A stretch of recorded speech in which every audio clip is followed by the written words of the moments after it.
අයිබෝන් දුවේ පුතේ අපි මීට කලින් වීඩියෝ එකකින් කතා කළා උසස් පෙළ සමත් වෙලා දේශීය හෝ විදේශ විශ්වවිද්‍යාලයක තමන්ගේ උපාධි පාඨමාලාව තෝරා ගැනීමේදී සැලකිලිමත් විය යුතු කරුණු ගැන. මේ වීඩියෝ එකකින් අපි කතා කරන්නේ අවම වශයෙන් සාමාර්ථ තුනක්වත් ලබා ගන්න නොහැකි වෙච්ච ඕගොල්ලන්ගේ අනාගතය හැඩගස්වාගන්නේ කොහොමද කියන කාරණාව ගැන. දුවේ පුතේ ඕගොල්ලන් මේ වෙනකොට විශ්වවිද්‍යාල වරම් ලැබලා නැතුව ඒ කියන්නේ අවම වශයෙන් S3ක් නැත්නම් ඔයාලට පුළුවන් පුතේ තව එකපාරක් උත්සාහ කරලා බලන්න. ඔයාලට පුළුවන් ආපහු පුනරීක්ෂණ පන්ති වලට ගිහිල්ලා හෝ එහෙම නැත්නම් සෙල්ෆ් ස්ටඩීස් කරලා හෝ ඔයාලට පුළුවන් තව පාරක් විභාගෙ ලියන්න. එහෙමත් තව පාරක් විභාගෙට ප්‍රෙසිඩන්ට් අකමැති දරුවන්ට තියෙනවා තව විකල්ප මාර්ග.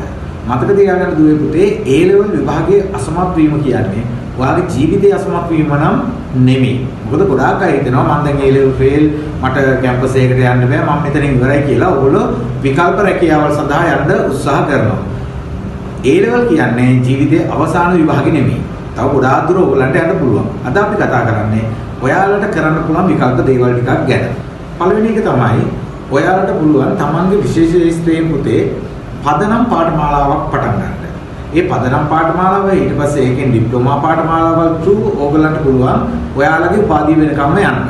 එතකොට තමන් තෝරගන්න ඕන විශේෂ ශාස්ත්‍රයක් විශේෂයෙන් තමන් හදාරපු උසස් අධ්‍යාපනයේ හදාරපු විෂයයට සමගාමී විශේෂ ශාස්ත්‍රයකින් බලන්න කොහෙද පදනම් පාඨමාලාවල් තියෙන්නේ කොහෙද ඩිප්ලෝමා පාඨමාලාවල් තියෙන්නේ ඒවට අවශ්‍ය මිනිමම් ක්වොලිෆිකේෂන් මොනවද ඒවා ඔයාට තියෙනවද ඒ තියෙනවා නම් සමහරවිට ඔයාලට පදනම් පාඨමාලාවක් හදාගන්න නැතුව කෙලින්ම ඩිප්ලෝමා පාඨමාලාවකට යන්නත් පුළුවන් වෙන්න පුළුවන්. ඉතින් ඒ තුලින් ආපහු පුළුවන් ඒක ක්වොලිෆිකේෂන් එකක් විදිහට යූස් කරලා ඔයගලන්ට උපාධිය දක්වා යන්න හැකියාවක් තියෙනවා. ඒ දෙකටම අමතරව විදේශ විශ්වවිද්‍යාලවල ඔයගලන්ට ඔපචුනිටිස් තියෙනවා. එතකොට තමන් සමහරලාට උසස් පෙළ අසමත් වුණත් විදේශ විශ්වවිද්‍යාලවලත් ඔයාලට පුළුවන් මේ පදනම් පාඨමාලාවකට ගිහිල්ලා ඒ හරහා උපාධි පාඨමාලාවක් හදාගන්න. එකම දේ පුතේ දුවේ එතකොට සාමාන්‍ය උපාධි පාඨමාලාවකට වැයෙන වසර 4කට වඩා පොඩ්ඩක් වැඩි කාලයක් ඕගොල්ලන්ට ඒ සඳහා කැප කරන්න වෙනවා. නමුත් ඔයාලට උපාධිය දක්වා යන්න පුළුවන්.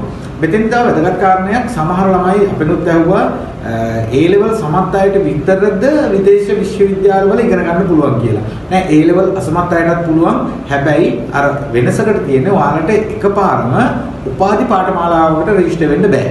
ඔයගොල්ලෝ කරන්න වෙන්නේ පදනම් පාඨමාලාවක් හදාarලා ඒ පදනම් පාඨමාලාවට පස්සේ තමයි උපාධි පාඨමාලාව හදාගන්න වෙන්නේ. ඒ වගේම තව වැදගත් කාරණාවක් තමයි දෙවිපුතේ ගොඩාක් විශ්වවිද්‍යාලවල පදනම් පාඨමාලාවටත් ඔයාලට ශිෂ්‍යත්ව ගන්න පුළුවන්කමක් තියෙනවා. ඉතින් ඔයාලා බලන්න ඉස්සෙල්ලාම මේ ඔපචුනිටිස් තියෙන තැන්. ලංකාවේ මොනවද වෘත්ති අධ්‍යාපන ආයතන තියෙන්නේ? ඊට පස්සේ විදේශ විශ්වවිද්‍යාලයට යන්න පුළුවන් කොහොමද? ඒ ආයතන ලංකාවේ කොහෙද තියෙන්නේ? එතකොට ලංකාව තුල ඔයාලට මේ උපාධියක් හදාරනවා නම් කොහොමද ෆවුන්ඩේෂන් කෝස් එක through උපාධියකට යන්න පුළුවන් විශ්වවිද්‍යාල ලංකාවේ මොනවද තියෙන්නේ? විශේෂයෙන්ම ලංකාවේ දේශීය විශ්වවිද්‍යාලවලත් තියෙනවා යම් දොරවල් විවෘත කළා. බිට් වගේ දේවල් කරන්න මම දන්න තරමින් ගොඩක් ලංකාදේශ විශ්වවිද්‍යාලවල පාඨමාලාවල් තියෙනවා. ඉතින් මේ පාඨමාලාවල් මොනවද කියලා හොයලා බලන්න. ඔයාලට කියන්න තියෙන එකම දේ දුවේ පුතේ ඔයාලා උසස් පෙළ අසමත් කියන්නේ ජීවිතයේ අසමත් වීම හෝ ඔයාලගේ අධ්‍යාපනයේ අවසාන කඩයිම නෙමෙයි. අධ්‍යාපනයේ පැත්තෙන් නැත්නම් ඔයාලට පුළුවන් තව වෘත්තීය පැත්තෙන් විකල්ප අවස්ථාවන් තෝරගන්න. එතකොට උසස් පෙළ අසමත් වෙලා දැන් ඔබ ගෙදර ඉන්නවා නම් ඔබට පුළුවන් වෘත්තියක් තෝරගන්න. ඒකත් උපාධියක් වගේ තමයි. ඉතින් මොකද අධ්‍යාපනයේ වගේම වෘත්තිය කියන එකත් හරි වැදගත්.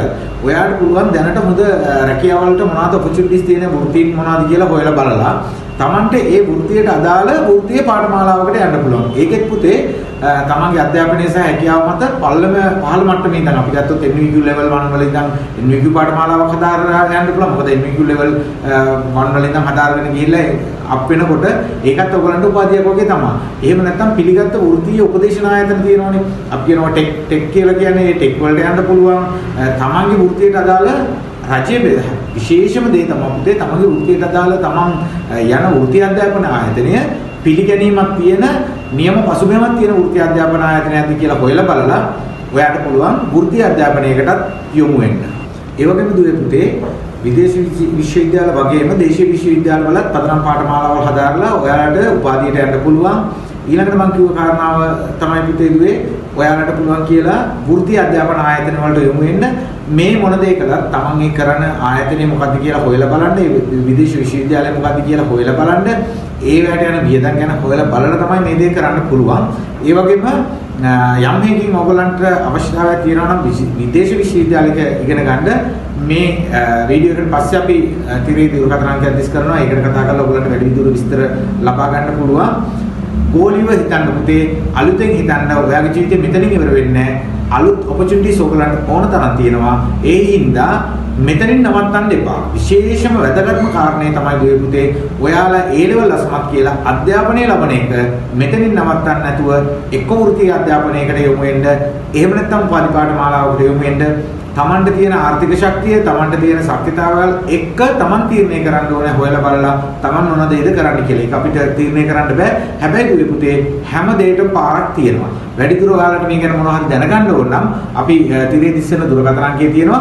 ඕනෑම වෙලාවට ඔයගලන්ට අපිත් එක්ක කතා කරන්න පුළුවන්. කතා කරලා තමන්ගේ අනාගතයට මොනවද තියෙන ඔපචුනිටිස් කියලා දැනගෙන තමන්ගේ අනාගතය හැඩ කරගන්න අපිනුත් උදව් උපකාර ගන්න පුළුවන්. ඉතින් ඔයාලට සුබ අනාගතයක්.